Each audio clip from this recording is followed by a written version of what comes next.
Hi, friends. So, our weekly Torah portion, Vayera, many dramatic things occur in it, and the main thing, the crux really of everything, is the birth of Isaac, our second patriarch. And Isaac, his name in Hebrew is Yitzchak, which means he will laugh. And his name, the root of his name really is laughter, tzachok.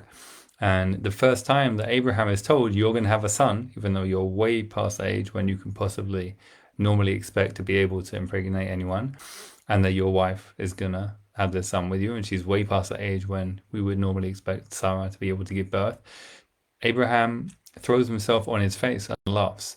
And then a little bit later, at the beginning of our portion, when Sarah finds out that she is going to conceive and give birth to a son, she laughs. So even before Isaac is born, he is surrounded by the laughter, which then goes into his name. And his whole existence seems to be summed up in this laugh. Why do we laugh? Well, we laugh when things are funny. And one of the reasons why things can be funny is they're surprising. There's a juxtaposition of things that we would not have expected.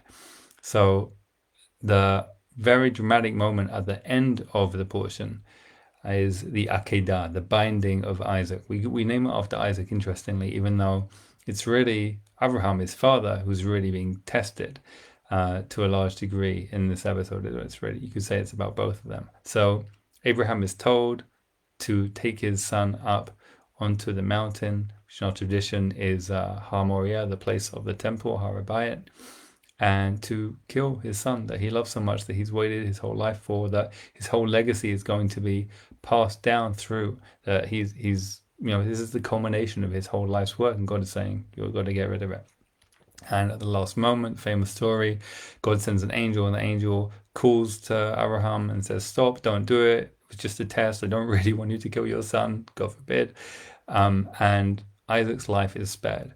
But Isaac, according to the Talmud in Zvachim, the Talmud says that actually, in some way, Isaac died. How so? It says that actually his ashes remained in that place, in the place of the altar, and that many, many centuries later, after the first temple was built, and then after the first temple was destroyed, and when the people came back to the land of Israel from Babylon to build the second temple, they needed to find out where the place would be for the altar. They were looking in the ruins of the temple on the Temple Mount, and they realized they were in the ruins of the temple. They could tell that much, but everything was such a mess and such ruins. How were they supposed to find out where the right place was for the altar? So the Talmud says, according to one opinion, that they saw, or they sensed maybe, the ashes of Yitzchak, of Isaac,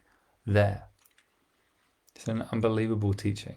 I don't think we're supposed to take it literally. I don't think we're supposed to believe that the ashes literally could have stayed in that place all of that time. But I do think we're supposed to consider, what does it mean that Isaac, our second patriarch, who is the bridge to Jacob, Yaakov, who's also called Israel, that we are all named after, Isaac somehow died. And then after that experience of the Akedah, when he somehow died, he got up off the altar and he found Rebecca, his wife, and he got married, and they had children, and he dug wells, and he did many things in his life, and he, most importantly for us, he continued to pass on the legacy. He continued to make sure there would be a people who would continue the work of his father Abraham, to be an Or L'Goyim, to be a light to the world, to continue the mission of the Jewish people, to perfect the world, L'Taken Olam.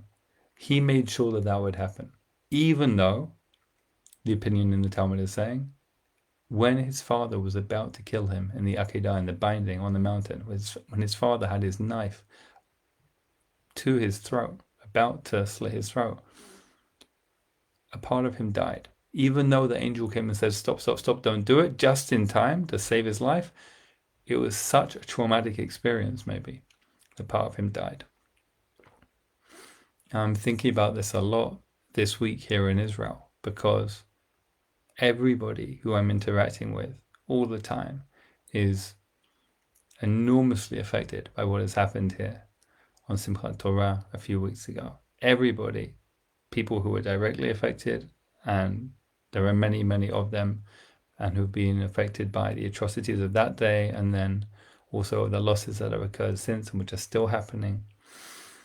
And then there are people who are affected because it's a collective traumatizing event, because it provokes fear and anxiety in many of us.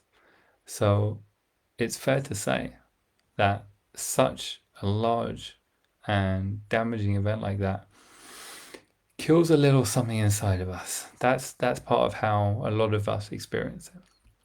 And I want to say, like Isaac, like Yitzchak, who gets up off the altar and does amazing things and turns that laughter that he's named after of surprise and juxtaposition into the most amazing paradox, because even though he's a little bit dead, he lives. He finds Rivka, they build a life together, they have kids, he passes on the blessing in the end, after some confusion, to the right kid, and the mission continues. So I am really genuinely in awe of what has happened here, because after the atrocities of the beginning of the war that Hamas perpetrated, I myself was just completely paralyzed by shock and anxiety. I was basically struck ineffective, like a lot of people here were, I think. And what picked me up and helped me turn that into a more helpful response was seeing the people around me who were galvanized into the most amazing action. And now it's been very well documented and videoed. You can find millions of articles and videos about it online if you don't already know about it, about how Israeli civil society has shown itself to be unbelievably resilient, generous, creative, innovative, just to an unbelievable degree. I want to say I've lived in England, I've lived in America, I've traveled widely throughout the world. I have never experienced being in a place where the citizens, the civil society, take charge. Nobody's trying to be in charge. They just take the initiative in a groundswell, a grassroots movement that really just naturally rises up from beneath the ground even. And there's no ego at work. There's no attempt to be in charge. It's just genuinely people are motivated to help and give and support each other. And that's what's going on. And I have been strengthened enormously by other people in this time, and seeing what they're doing and how they're holding each other. And some people do it in very overt ways, and some people it's much more subtle. Some people it's things that they are tangibly doing in ways that other people can see. Other people it's just the way they are that is then a support to other people. Whatever it is, we're all holding each other, because everybody here needs that support. Everybody here went through something very, very traumatic, however we are relating to it, however we're dealing with it. And everybody here is still in a very precarious situation in a lot of ways, psychologically. Worried for our friends and relatives who have lost people, or our friends and relatives who are on the front line, protecting us, defending us, making sure this atrocity won't happen again. We all still have a lot of skin in the game and a lot of apprehension over what has happened and what might be.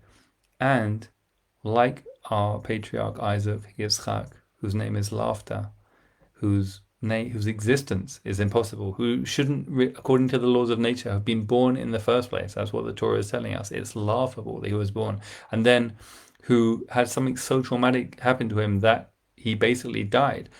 Like him, we are nonetheless living in the most incredible way. And I want to say I didn't really understand until I'm seeing this, how the Jewish people have survived for so long through so many trials and tribulations of history. I didn't really get it. Like, we're a small bunch, we're always arguing with each other. 2 Jews, 3 opinions. Israeli society in recent history has been like unbelievably divided in a very destructive way. Like, when push comes to shove, when the challenge comes, Ein ka'amcha. There's no people in the world. Every people has its unique qualities. Every people has its unique, wonderful, positive, amazing things about it. But I haven't seen a people that has survived this long. And now I know why. Now I understand why. And it's given so much to the world. And again, now I know why. Now I understand why. So I'm very, very proud to be part of that right now. I'm very, very proud to be able to be a bridge and communicate that to those of you who are not here. Because I know a lot of people who are not in Israel right now feel sadness and despair and anxiety, and you don't have the antidote which we have here. The antidote we have here is each other. So I bless you to be more and more connected to what's going on here, because then you will have the strength that we have here from each other. Shabbat Shalom when it comes, and may we find whatever meaning we need to in this week's Torah portion as we go forward to look at it as a Baal Shem Tov taught, as telling us what we need to know for our lives. So I hope you can find what you need to in it for your life.